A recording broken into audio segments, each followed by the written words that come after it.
My name is Maya Celeste Harrington, and I am 26 years old. Right now, as I record this, I am sitting in a sun-filled studio apartment in Santa Monica, California. The windows are floor-to-ceiling glass, and the Pacific Ocean is doing what it always does, breathing in and out, indifferent and eternal, and absolutely gorgeous. There is a half-finished painting on my easel. There are 14 framed pieces on my walls, each one sold for more than my family ever believed I was worth.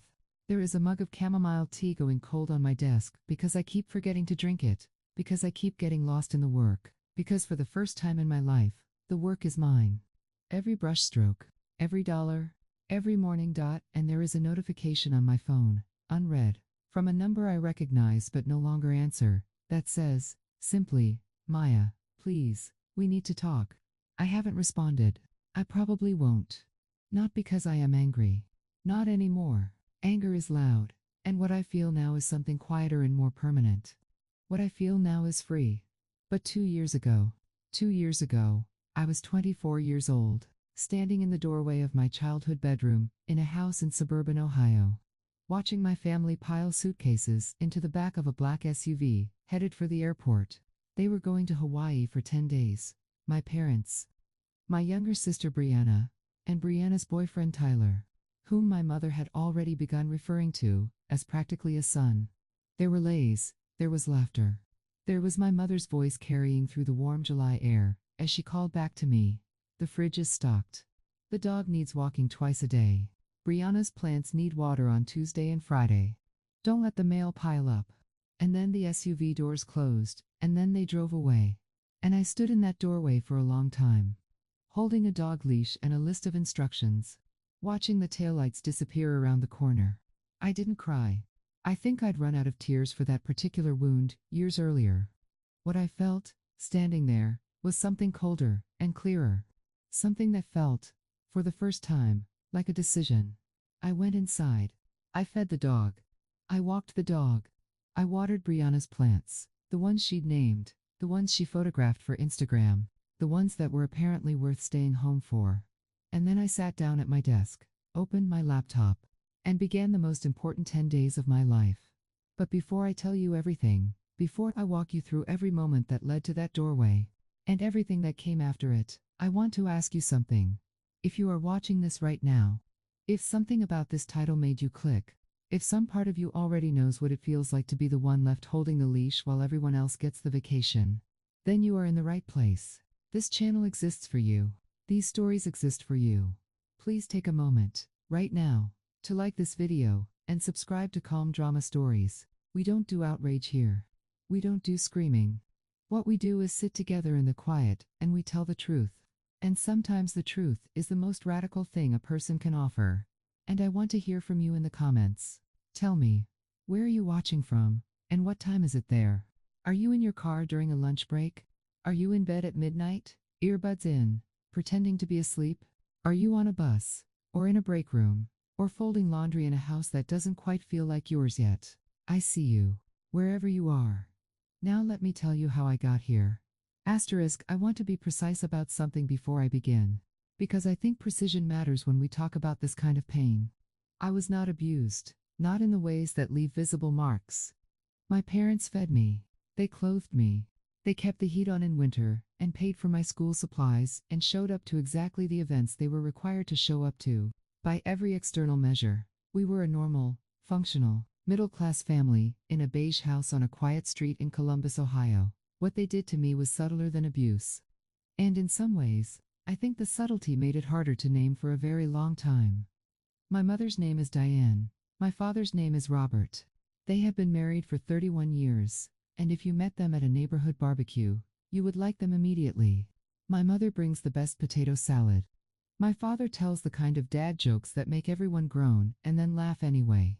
They are, in many ways, genuinely good people. I want to say that. I want to hold the complexity of that, because this is not a story about monsters. It is a story about something more ordinary, and therefore more devastating. It is a story about a family that ranked their children, silently and consistently, for 24 years, and never once questioned whether the ranking was fair. Brianna is 3 years younger than me. She came into the world in the way that some children do, like a comet, blazing and loud, and immediately, undeniably present. She cried louder. She laughed harder. She needed more. And my parents, who were the kinds of people who responded to noise, oriented themselves toward her the way flowers turn toward the sun.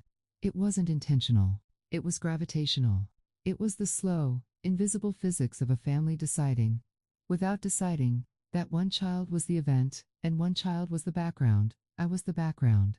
I want to give you 3 scenes. Not because they are the worst things that happened, they are not, but because they are the most specific. And specificity is the only real currency of truth. Asterisk, it is March. The school gymnasium smells like floor wax and cardboard, and the particular anxiety of children who have worked on something for weeks and are about to find out if it was enough. I have been working on my project for 6 weeks. 6 weeks. It is a study of color theory specifically. How different wavelengths of light affect the perceived emotional temperature of a room. I have built 3 small dioramas, each lit differently. I have conducted surveys. I have made graphs. I have, in my 11-year-old way, done something genuinely rigorous. And my science teacher, Mr. Calloway, has told me twice in the preceding week that it is extraordinary work. My parents are supposed to come at 7 o'clock. The awards are at 7:30. At 6:55. My mother calls the school office and leaves a message. Brianna's ballet recital has run long. The recital that was on the same evening the scheduling conflict, my mother said, 2 weeks earlier, was not a big deal. We'll make it work. They do not come. I win 2nd place. The ribbon is blue and silver, and I hold it in both hands for a long time in that gymnasium, surrounded by the noise of other families, and I do not cry. I am 11 years old, and I have already learned how not to cry about certain things. A woman I don't know, somebody else's grandmother, sees me standing alone and says, "Is somebody coming for you, sweetheart?" I say, "They're just running late." They are not running late. They are at a diner with Brianna, celebrating her 3rd place finish in a recital she forgot most of the choreography for. I find out about the diner 2 days later, when Brianna mentions it in passing. The 3rd place certificate is still on the refrigerator 3 months later. My 2nd place ribbon is in a box in my closet. No one asks to see it. The envelope is thin, which everyone tells you is bad, but sometimes the thin envelope is a portal letter, not a rejection. Sometimes they've gone digital. Sometimes the real news comes in an email. And on a Tuesday in February, the email comes. The Columbus College of Art and Design, full academic scholarship. I print the email. I walk downstairs. My mother is at the kitchen table, and I hand her the paper, and for one suspended moment, I watch her eyes move across the words. "Oh, that's wonderful, Maya," she says. And she means it. I could see that she means it. She reaches up and squeezes my hand, and then her phone rings. It is Brianna, calling from a friend's house, crying because a boy she liked had chosen someone else. My mother stands up. She walks to the living room. She talks to Brianna for 45 minutes, her voice low and soothing. She tells her she's beautiful, she's worthy, she's going to be fine. She brings Brianna home early. She makes her favorite dinner, chicken piccata, which takes an hour and a half. The printed email is still on the kitchen table when we sit down to eat. No one mentions it. Not my mother. Not my father, who came home from work and was briefly told Maya got a scholarship to art school, and said, "Good for her," and asked what was for dinner. That night, I go to my room and I tape the email to the wall above my desk, next to a postcard of a painting by Georgia O'Keeffe, a single red poppy, enormous and unapologetic, and I look at both of them for a long time. I think to myself, something in me is worth more than they know. I keep that thought like a coal. I keep it for years. Asterisk, I am home for a weekend visit during my senior year of college. I have done something quietly remarkable. A small gallery in the short North District of Columbus has agreed to display 3 of my pieces as part of a group show. I am 22. I am the youngest artist in the show by 8 years. My professor sent me an email that began with the words, "This does not happen."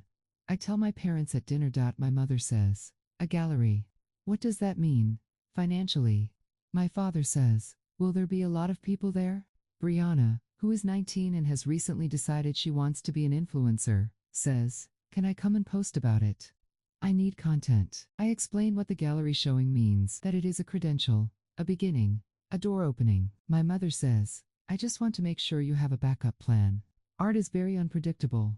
My father nods. This has been the recurring refrain of my creative life. Unpredictable, impractical, unreliable. As though the only reliable things in the world are beige houses and potato salad and ranking your daughters. The show is on a Saturday evening, 3 weeks later. My parents do not come. Brianna is performing in a lip-sync charity event that Diane has decided is, and I quote, her moment. My professor comes. 2 of my classmates come. A woman named Renata, who will later become important to this story, comes. She is a gallery owner from San Francisco visiting Columbus for unrelated reasons. And she stands in front of my largest piece for 11 minutes, without moving. But on that Saturday evening, I stand alone in a gallery in the short north. In a black dress, I bought secondhand and altered myself. And I watch strangers look at my work, really look at it. The way people look at things that have cost the maker something real, and I feel, for the first time, not invisible. I feel seen, and I realize, with a clarity that is almost physical, that the problem was never me. The problem was the audience. Asterisk the breaking point, when it finally came, arrived not like a thunderclap but like a slow flood, the kind that takes everything quietly, without drama. While you are still trying to believe the ground is solid, it was November of my 23rd year. I had graduated from art school, and was living at home, a practical, temporary arrangement that had already extended for months longer than planned. Partly because the economy was not cooperating, and partly because I was, still, in some locked and aching part of myself, hoping for something I couldn't name. Proof, maybe. Some acknowledgement. Some moment when my parents would look at the work I was doing and say, "We see it, we see you." That month, I became genuinely sick. Not the theatrical kind of sick that gets sympathy cards and chicken soup. The quiet, grinding kind, a sinus infection that dropped into my chest, turned into bronchitis, and left me running a fever for 9 days. I was dizzy. I was coughing hard enough to crack a rib, which I didn't know until later, but which explained a specific kind of breathless, sideways pain that became background noise to everything else. I stayed in my room. I worked when I could. I asked, twice, if someone could pick up a prescription from the pharmacy. The first time, my mother said she was taking Brianna to a college visit. The second time, my father said he had a work dinner. On the 3rd day of the fever, the worst day, the day I genuinely considered calling a friend to take me to urgent care, I heard my parents talking in the kitchen. Not arguing. Just talking, in that quiet, decisive way adults talk when they have already made up their minds about something. I heard my name. I heard Brianna's name. I heard my mother say, in a tone so measured, it was somehow worse than shouting, "I don't need a sick daughter pulling focus right now. Brianna has enough anxiety about these college visits." Already, I lay in my bed, and I looked at the ceiling and I held that sentence. The way you hold something sharp. "I don't need a sick daughter like you." Those were not the exact words, but they were the meaning. And the meaning was clear. I got my own prescription. I drove myself to the pharmacy with a fever of 101.3 degrees, parked in the lot, sat in my car for a few minutes, listening to the November rain hit the windshield, and then went in and paid $14 for antibiotics with money from my own checking account. And on the way home, something shifted in me. Something load-bearing gave way. But the actual breaking point came 3 weeks later. At Thanksgiving, Brianna had been accepted early decision to Ohio State, and this was, by the family consensus, the event of the season. I understood early decision to a good university is genuinely exciting. I tried to be generous about it. I made a card by hand. I brought her favorite chocolate. I sat at the Thanksgiving table, and I smiled.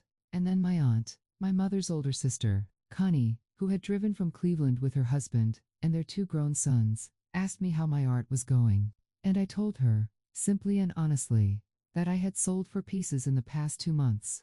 Small sales, a few $100s each, but real sales, to real people who wanted my work on their walls. There was a silence, and then my mother said, not unkindly, but with an efficiency that was its own kind of cruelty, "That's nice, Maya, but let's not make this about you today. This is Brianna's day. It's Brianna's day. For small words that contained, in their arrangement, 23 years of architecture, every science fair ribbon, every printed email, every gallery show attended only by strangers, for words that told me, with the finality of a closed door, that in this family's story, I did not have a day. I was the stagehand. I was the backdrop. I was the one who handed other people their moments, and then quietly folded back into the wings. I excused myself from the table. I went upstairs to my childhood bedroom. I sat on the edge of the bed, and I called my college roommate, a woman named Pri, who had moved to Chicago and who knew more of my truth than anyone in that house. And she answered on the second ring, and I said, very quietly, I think I need to go. And Priya said, then go. I will help you go. I spent the rest of Thanksgiving weekend packing what mattered into the smallest possible space. I didn't tell anyone. I worked methodically, at night, while the house slept. I was not angry.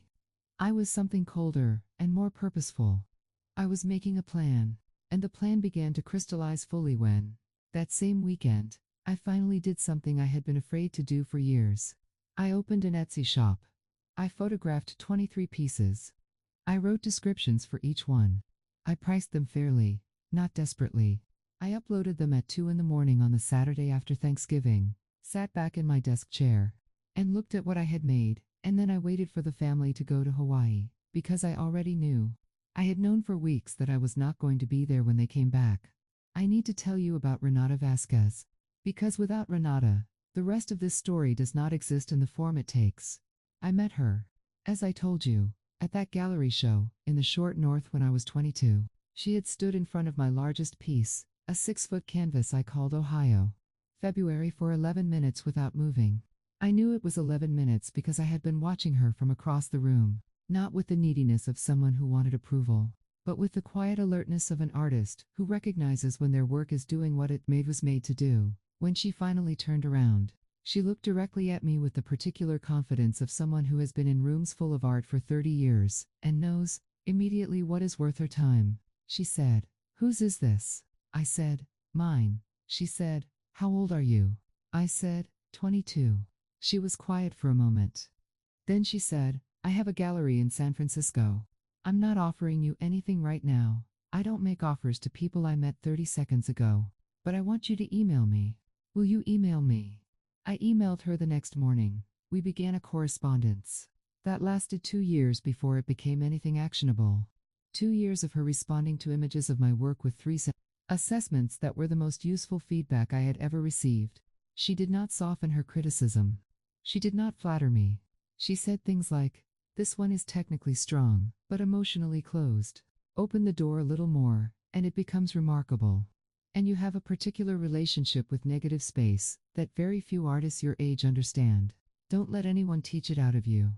She was 61 years old. She had immigrated from Mexico City at 23, with almost nothing, and had built a gallery, Renata Contemporary, that had launched the careers of 14 artists, several of whom were now represented in major museum collections. She was the kind of person who understood what it meant to build something from nothing because she had done it herself, in a language that wasn't originally hers, in a city that hadn't exactly rolled out the welcome mat. She became, quietly and incrementally, the person in my life who saw my work the way it needed to be seen.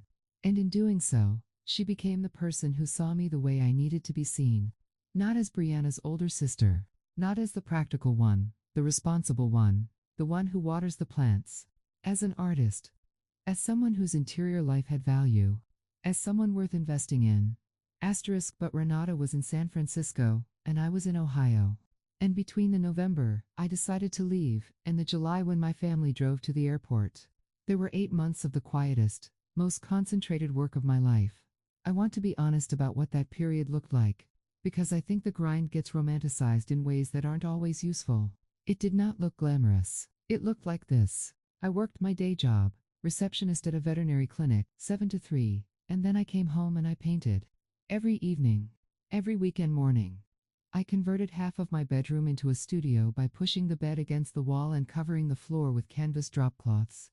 I went to bed smelling like linseed oil, an acrylic medium, and I slept 4 to 6 hours most nights because there was simply too much to do and I was running on something that wasn't quite adrenaline, but was adjacent to it. A kind of compressed, focused urgency, a feeling that the window was narrow and I needed to fit everything through it while it was open. I sent Renata images every 2 weeks. She responded with feedback. In March, she said something that I have written down and kept. "Maya, you have enough work now for a real conversation. Come see me in May." I saved money from the vet clinic. I bought a plane ticket to San Francisco. I went in May, for 4 days, and I stayed in a hostel, and I met with Renata in her gallery on a bright Tuesday afternoon, and we sat in her office and she laid 12 printed images of my work on her desk and we talked for 3.5 hours. At the end of those 3.5 hours, she said, I want to represent you. Not with a contract yet. Let's start with a single show.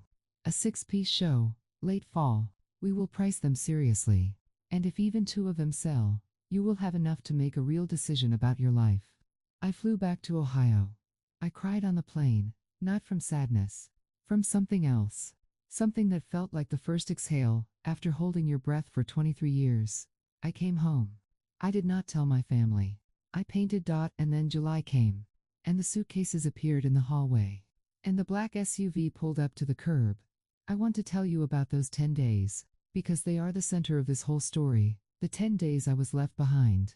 The 10 days my family spent in Hawaii, posting beach photos while I fed their dog and watered their plants, and quietly, methodically burned my old life to the ground, and built a new one from the ash. On day 1, I walked the dog, and then I sat down and overhauled my Etsy shop completely. New photos, better lighting, better staging. A professional-looking background I created from a white sheet and a clamp light. New descriptions, written the way Renata had taught me to write about my work, specifically, emotionally, without apology. On day 2, I emailed Renata and told her I was ready to move forward with the show, and that I was also, separately, considering whether I had work available for direct sale, in the immediate term. She responded within the hour, I have 3 collectors who have been asking about your work since I mentioned you in the spring. Send me your available inventory. I sent her images of 11 pieces. By day 4, 3 had sold. Private sales, facilitated through Renata, at prices I had to read 3 times before I believed them. The smallest was $2,800. The largest was $6,400. On day 5, a graphic design collective in Portland found my Etsy shop through a hashtag, and commissioned a series of 5 digital prints for a campaign they were running. The commission fee was $2,200.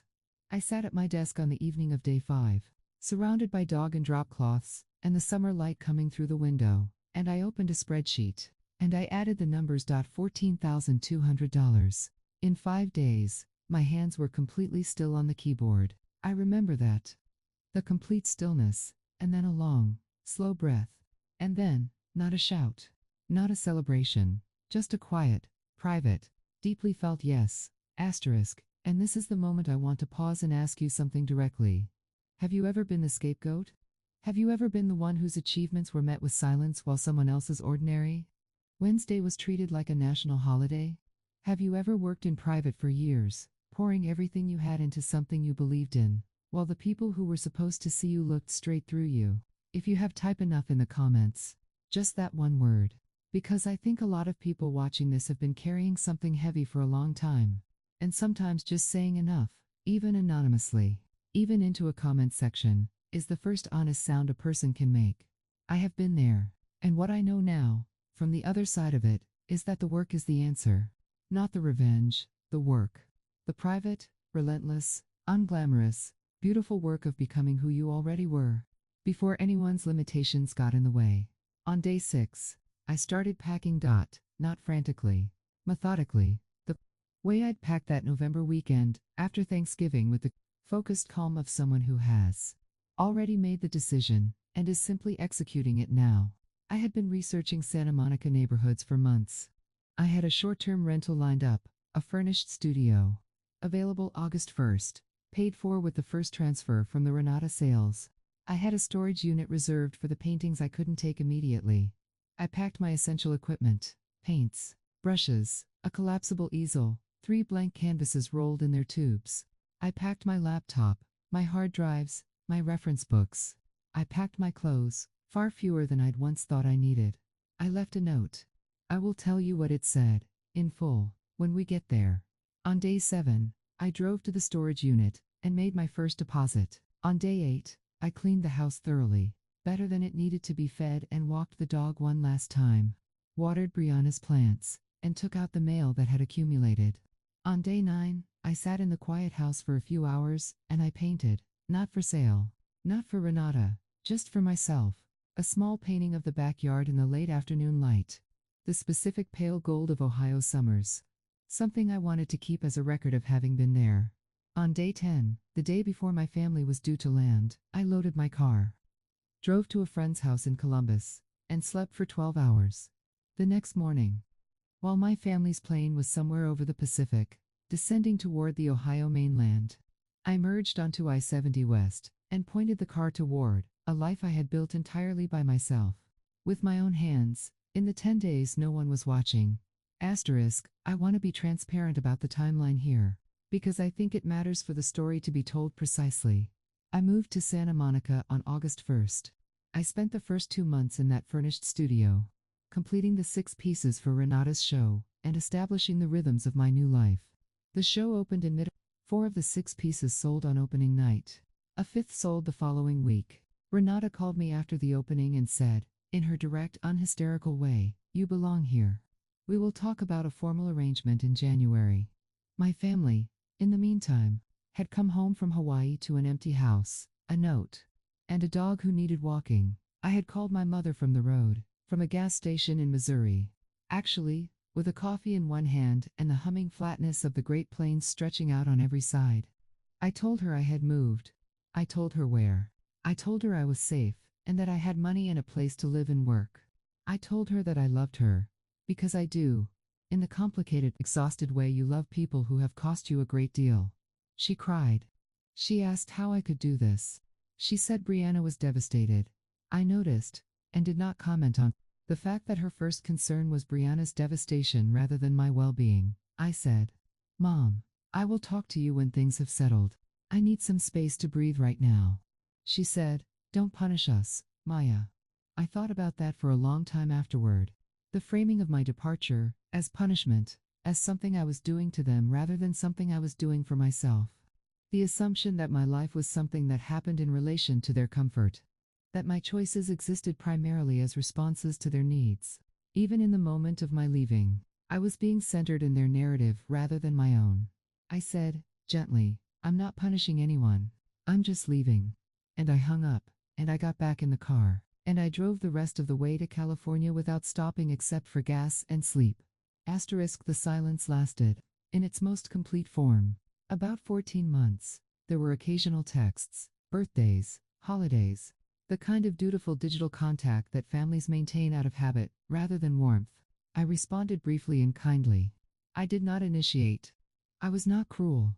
I simply redirected the vast majority of my emotional energy into my work, my new friendships, my life in Santa Monica, which was expanding and deepening in ways that still sometimes surprise me. I found a therapist, Dr. Amara Powell, a calm and precise woman who specialized in family systems, and who, in our first session, said something I have thought about almost every day since. The thing about being raised as background is that you internalize the story. The work is not proving them wrong. The work is teaching your own nervous system a new narrative. I found a community of artists, through Renata's gallery, through a mural project in Venice Beach I got involved in, through the particular osmosis of creative people finding each other in a city that is full of people, trying to make something real out of their lives. I found friends who showed up when I was sick, who came to my shows, who noticed when I was quiet and asked the right question. I found, for the first time, what it felt like to be chosen, not out of obligation, or proximity, or the accident of blood, but chosen, deliberately, by people who knew me and wanted to be in my life anyway. I was genuinely happy. I want to say that clearly, not performatively, not with the slightly brittle cheerfulness of someone who is working very hard to convince themselves. Genuinely, quietly, structurally happy, in the way that I imagine people feel when the life they are living matches the person they actually are. The contact, when it shifted in nature, came 14 months after I left. Not from my mother, not from my father, from Brianna. The message was long. It had the tone of something drafted and revised multiple times, a particular quality of careful softness that I recognized as effort, and gave her credit for. She said she missed me. She said she had been thinking about things, about our childhood, about the way the family worked. She said she didn't think it was fair, the way things had been. She said she was sorry. I read it twice. I thought about it for 3 days. Then I responded, briefly and warmly. and said I appreciated her reaching out, and that I was open to talking when the time felt right. And then, 2 weeks later, came a message from my mother that was notably different in tone from Brianna's careful draft. My mother's message was shorter, more direct, and contained, near the end, a sentence that clarified everything. Your father and I would love to come visit. We've been telling people about your gallery show, and everyone is very impressed. We'd love to see what you've built out there. We've been telling people. I sat with that for a long time. 14 months of birthday texts, and no plane tickets, and no curiosity about the studio or the paintings or the life. And now, at the moment when the gallery show had been written about in a small, but reputable, San Francisco arts publication, at the moment when my name had become, in certain circles, a name worth mentioning, now there was interest. Now, there was a desire to see what you've built. Now, apparently, I was worth visiting. I called Dr. Powell. We talked for 50 minutes. At the end of the session, she said, you get to decide what access looks like. You don't owe them the full story. You can be the author of this particular chapter. I agreed to a visit. I did so calmly, with full clarity about why they were coming, and what I was willing to offer. I was not hoping for reconciliation. I was not setting a trap, exactly, but I was also not naive. I knew what this visit was. And I had decided that the most powerful thing I could do, the most honest thing, was to simply let them see the studio, let them see the life, let them see exactly what I had built in the 2 years since they drove away in the black SUV, and left me holding a dog leash, and a list of instructions. Let the truth be the event. Let the life be the statement. They arrived on a Saturday morning in October, exactly 2 years. Almost to the week, after Renata's first show. My mother, my father, and Brianna, who had driven to Columbus from Ohio State, and joined them for the flight. They had taken a red-eye, and they looked a little rumpled, a little disoriented by the brightness of the Southern California morning. Squinting in the Santa Monica light as I met them in the parking lot of a cafe near my building, my mother hugged me first. She held on longer than she usually did, and I let her, and I noticed, with something that was not quite sadness, and not quite satisfaction, that she smelled the same as she always had, a particular combination of her perfume and her fabric softener that is lodged somewhere very deep in my sensory memory. Right next to the smell of rain on the driveway and the particular cold quiet of waiting for a car that was not coming, my father shook my hand, and then seemed to think better of it, and pulled me briefly into his chest. He said, "You look well, kiddo." Brianna stood back slightly, and gave me a smile that was, I thought, the most honest thing any of them had offered, a smile with some real uncertainty in it. Some acknowledgement that we were in new territory and she wasn't entirely sure of the footing. I appreciated that. I smiled back, genuinely. We had coffee. We made the kind of careful, circling conversation that families make when they haven't quite figured out the new rules yet. My mother asked about the weather in Santa Monica. My father asked if parking was always this terrible. Brianna showed me a piece of art she'd seen on campus that she thought I'd like, and she wasn't wrong about it. And for a few minutes we talked about the piece with something approaching ease. And then, I took them upstairs to the studio. I want to describe this moment carefully, because it is the moment that contains everything. The studio is a large, light-filled room at the back of my apartment, a second bedroom that I converted within the first month. The walls are white.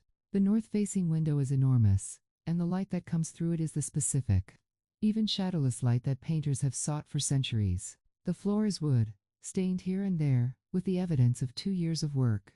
There are 14 finished canvases, either hung or leaning against the walls. There is the easel with the piece I'm currently working on, large, complex, the most ambitious thing I've attempted. There is a simple shelf with my tools, organized by instinct rather than system. There is a desk with a laptop and a folder of correspondence, galleries, collectors, the arts journalism contact who has been asking for an interview. There is also, on the wall above the desk, a printed email. It is not the same printed email I taped to my childhood bedroom wall. That one is in a box somewhere, and I still have it. This one is newer. It is from a curator at the San Francisco Museum of Modern Art, who attended Renata's second show, and wrote to me afterward, to say that she believed my work belonged in a permanent collection, and that she would be in touch. I watched my parents walk into that room. I watched my mother stop in the middle of the floor and turn slowly, looking at each piece on the walls. I watched my father stand in front of the largest canvas, 6 feet by 4 feet.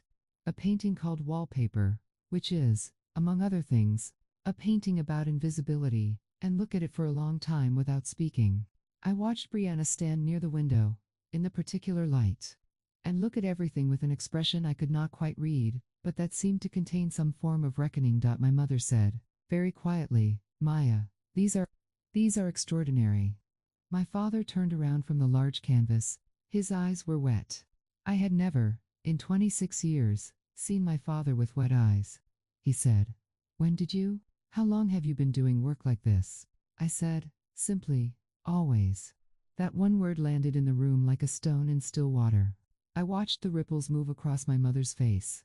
The particular, specific ripple of comprehension, of understanding arriving late and with full weight, always, not recently, not since California, not since Renata, or the shows, or the collectors, or the museum curator, always, while they were at diners with Brianna, while they were planning Hawaii trips, while they were deciding whose day it was, always my mother sat down on the small wooden chair near the desk, just sat down, without asking, because her legs had apparently made a decision her composure hadn't caught up to yet.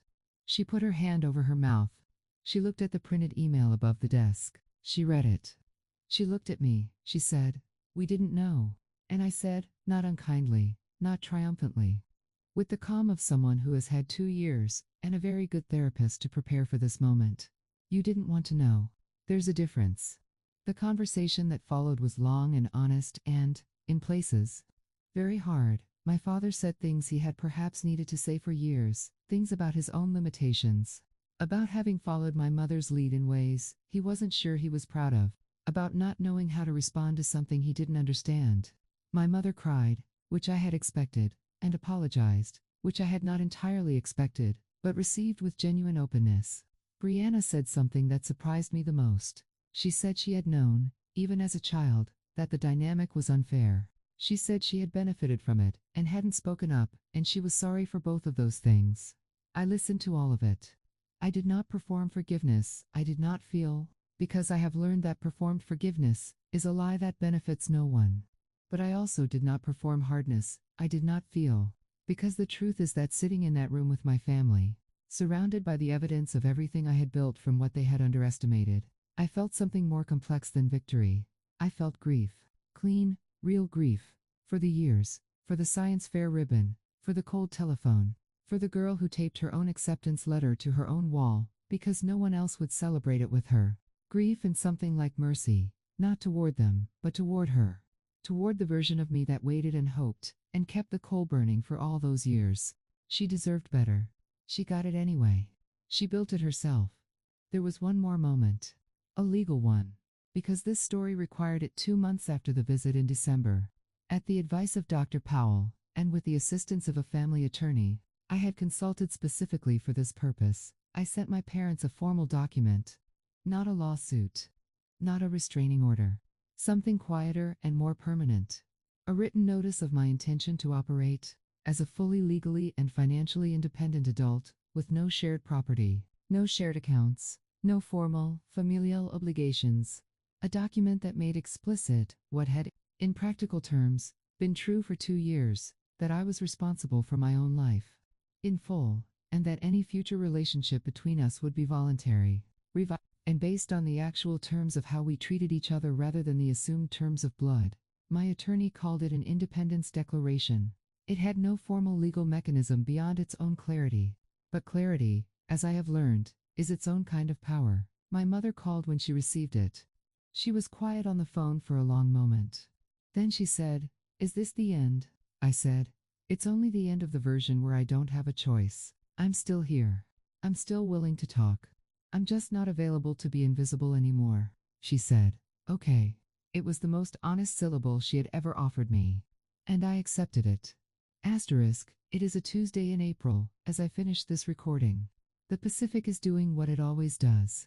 The painting on my easel is almost finished. It will go to Renata next week, and she already has a collector interested. The chamomile tea is cold again. The dog, not my parents' dog, but a small, opinionated rescue named Clement, who arrived in my life 6 months ago, and has excellent opinions about everything. is asleep on the drop cloth in the corner of the studio, one paw stretched toward the light. And I am here. Genuinely, fully, structurally here. I want to tell you something true about what life looks like after you leave, because I think there is a story, a very common story that goes, the protagonist escapes, and then everything is perfect, and the wound closes, and the ghost is gone. And I do not want to tell you that story, because it is not the true one. The true one is this. There is an ache that does not fully leave. It is not sharp anymore. It is not the fever on cold pharmacy kind of pain, not the standing alone in the gymnasium kind of pain. It is quieter than that. It lives somewhere low in the body, a phantom limb.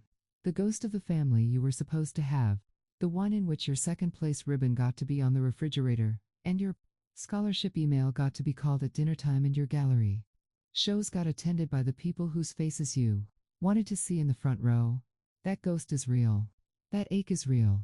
And I think anyone who tells you that healing means the ache goes away entirely is either lying or hasn't healed yet.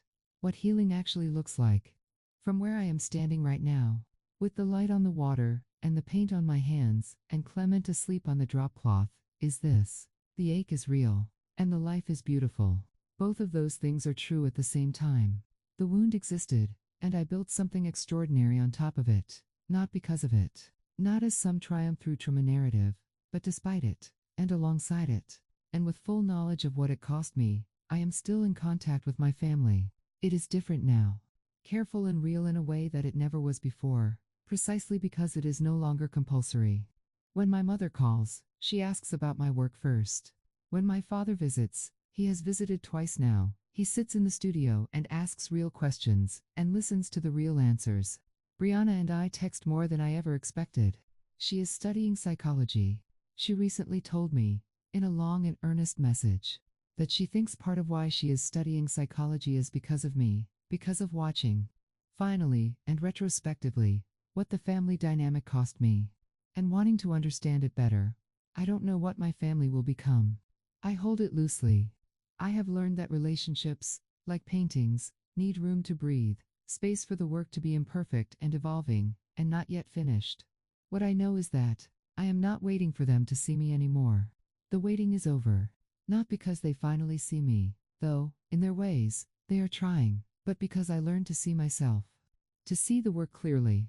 To sit in the studio at 2 in the morning with the ocean somewhere, past the window and the paint still wet on the canvas and know, without needing anyone to confirm it, that what I am making matters.